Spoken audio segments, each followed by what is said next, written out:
Pembom berkecepatan tinggi, pesawat siluman generasi ke-6, dan drone tempur. Semua ini tidak diragukan lagi terlihat mengesankan dan tampaknya tidak memberikan peluang bagi teknologi apapun dari masa lalu. Namun, ada pesawat yang masih mampu bersaing dengan baik dalam menghadapi semua rekrutan baru ini.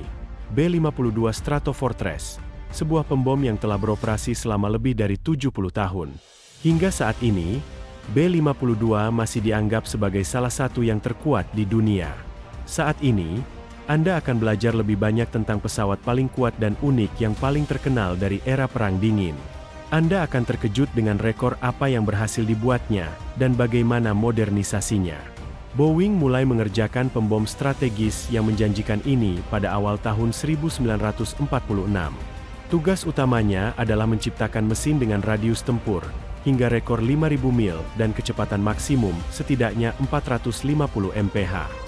Setelah setahun penuh kerja keras di pihak perancang, mereka memberikan konsep menarik tentang sebuah pesawat dengan mesin yang dipasang di sayap. Proyek ini menerima penunjukan model 42-29 dan hampir sepenuhnya memenuhi semua kebutuhan. Pada akhirnya, perusahaan menerima dana dari pemerintah. Namun, segera setelah peluncuran dua model pertama, masalah mulai muncul. Perusahaan telah mengusulkan dua opsi, satu dengan baling-baling koaksial dan satu dengan 8 mesin turbojet. Kedua pembom tersebut akhirnya ditolak oleh pelanggan. Boeing yang telah menghabiskan banyak tenaga dan uang untuk pembuatan proyek tidak menyerah berdasarkan perkembangannya. Model baru dibuat dengan kecepatan yang dipercepat.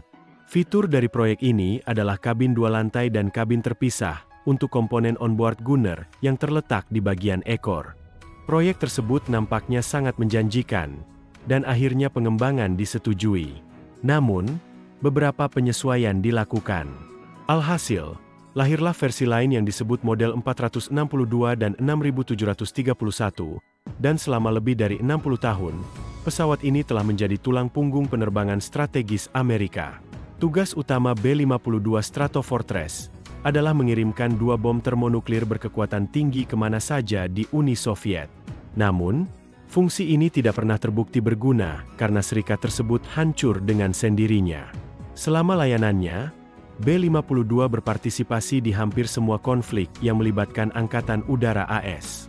Pembom ini adalah juara di antara pesawat tempur dalam hal jangkauan terbang. Selama operasinya, B-52 telah mengalami modernisasi lebih dari satu kali, sehingga terciptalah puluhan modifikasi pesawat. Misalnya, B-52A adalah versi yang diperluas dengan peralatan radar yang ditingkatkan. Versi ini terbukti sangat baik sebagai pesawat pengintai, dan sebagai hasilnya, serangkaian kecil pesawat pengintai RB-52B dibangun atas dasar itu. B-52 dapat dianggap sebagai semacam transformator. Radarnya ditempatkan dalam wadah khusus di bom bay.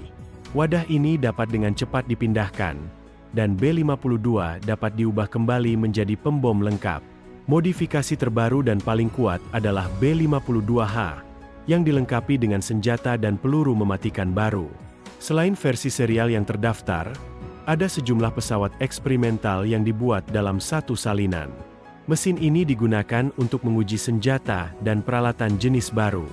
Selama bertahun-tahun bertugas, B-52 terbukti menjadi salah satu pesawat militer terbaik yang berhasil menyelesaikan lusinan tugas terpenting, dan setiap kali hasilnya melebihi semua ekspektasi.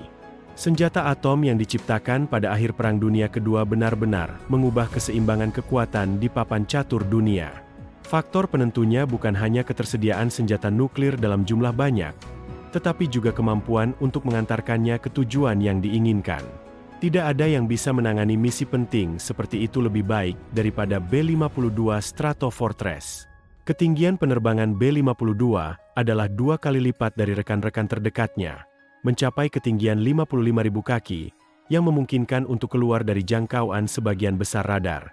Kecepatannya, hampir 620 mph, memungkinkan untuk mengirimkan payload tepat pada target dalam jangka waktu sesingkat mungkin. Dan tentu saja, yang paling penting adalah jangkauan penerbangan 10.000 mil dalam modifikasi terbaru, yang merupakan rekor di antara pesawat yang ada saat ini. Seperti yang telah kami nyatakan, B-52 diciptakan terutama sebagai pembawa senjata nuklir.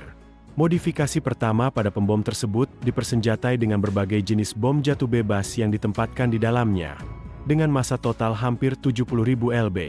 Peningkatan ini tentu saja secara signifikan meningkatkan peluang pembom untuk menyelesaikan tugasnya dan kembali ke pangkalan dalam keadaan utuh. Namun, pada pertengahan tahun 1950-an, rudal anti pesawat Soviet dapat mencapai sasaran di ketinggian 80.000 kaki, yang merupakan ancaman serius. Ketinggian penerbangan yang signifikan tidak lagi menjadi pertahanan yang andal bagi seorang pembom. Roket tampak jauh lebih baik sebagai alat untuk mengirimkan senjata nuklir. Oleh karena itu, pada tahun 1972, pesawat B-52 mulai dilengkapi dengan senjata baru, yaitu rudal balistik Aerob SR dengan hulu ledak nuklir. Rudal ini mampu mencapai target stasioner pada jarak 100 mil, dan pesawat dapat membawa hingga 8 rudal tersebut. Beberapa tahun kemudian, para pembom dipersenjatai dengan rudal jelajah ALCM, yang memungkinkan untuk melancarkan serangan dahsyat bahkan tanpa memasuki jangkauan pertahanan udara musuh. Pada pertengahan tahun 1980-an, B-52 ditingkatkan untuk menggunakan senjata non-nuklir. Beberapa model dilengkapi dengan rudal anti kapal Harpoon, sementara model lain mendapat kesempatan untuk menggunakan rudal berpemandu presisi tinggi AGM-142 Raptor yang dikembangkan di Israel. Keduanya merupakan proyektil paling kuat di kelasnya. Kelas yang dapat dengan mudah menghancurkan target lapis baja sekalipun. B-52 tentunya bukan tanpa persenjataan. Pesawat ini juga memiliki meriam 20 mm M61 Vulcan yang dipasang di bagian ekor. Pembom dibuat sesuai dengan konfigurasi aerodinamis normal dengan pengaturan sayap tinggi. Mesin pesawat terdiri dari 8 mesin terpisah yang bekerja dari 12 tangki bahan bakar secara bersamaan. Jika ini pun tidak cukup, di belakang kokpit terdapat penerima untuk pengisian bahan bakar di udara. Sistem navigasi dan pengeboman pada modifikasi pertama pesawat dilengkapi dengan radar APS-23, salah satu radar terbaik pada saat itu. Pengintai dan sistem optik juga membantu serangan. Namun, kemudian diputuskan untuk meninggalkan sistem tersebut pada versi B-52 yang lebih baru. Sistem visi elektronik Opto Aki-151 dipasang, yang memungkinkan pesawat untuk menghindari rintangan di ketinggian rendah. Fitur ini terbukti sangat berguna bagi pembom besar. Kamera penglihatan malam serta sistem penglihatan inframerah dapat digunakan untuk mendeteksi musuh yang tersembunyi di semak-semak dan juga berfungsi dengan baik. B-52 Stratofortress memiliki salah satu sistem elektronik paling kuat dalam peperangan dari setiap pesawat tempur AS. Ini mencakup peralatan untuk mengatur misinformasi dan gangguan kebisingan, perangkap panas, dan reflektor dipol.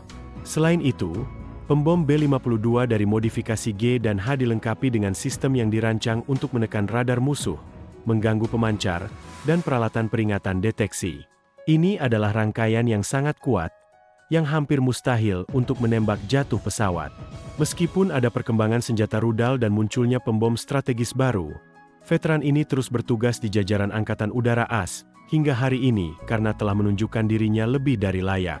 Sesuai dengan rencana yang dibuat oleh ahli strategi Pentagon, B-52 akan tetap menjadi pemimpin penerbangan strategis Amerika, hingga setidaknya tahun 2030.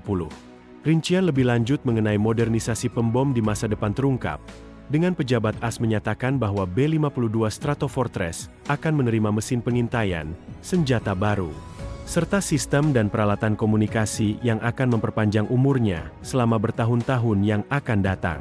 Setelah upgrade, B-52 akan memerlukan lebih sedikit pengisian bahan bakar di udara, yang akan menghasilkan penghematan bahan bakar sebesar 30% dan lebih sedikit waktu henti untuk pemeliharaan. Pesawat juga akan menerima peralatan radar baru dan sistem pengintaian yang akan memungkinkan untuk menghitung posisi musuh bahkan melalui awan tebal. Semua ini akan memberikan kesempatan kepada kru pembom untuk menyesuaikan tugas. Selain itu, B-52 juga akan dilengkapi dengan peningkatan internal yang signifikan. Weapon BB-52 mampu membawa hingga 8 bom seri JS terbaru. Sebelumnya, pesawat ini hanya mampu membawa amunisi yang dapat disesuaikan, jam, dari luar, yang membatasi jumlahnya.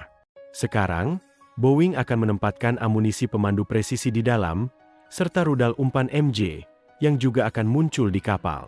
Ini akan berguna untuk menekan peralatan radar musuh. Untuk semua ini, mereka berencana menghabiskan hampir 12 miliar dolar, harga yang mahal. Pendapat yang berbeda muncul mengenai masalah ini. Beberapa ahli berpendapat bahwa B-52, meskipun sudah dimodernisasi, sudah ketinggalan zaman selama beberapa dekade.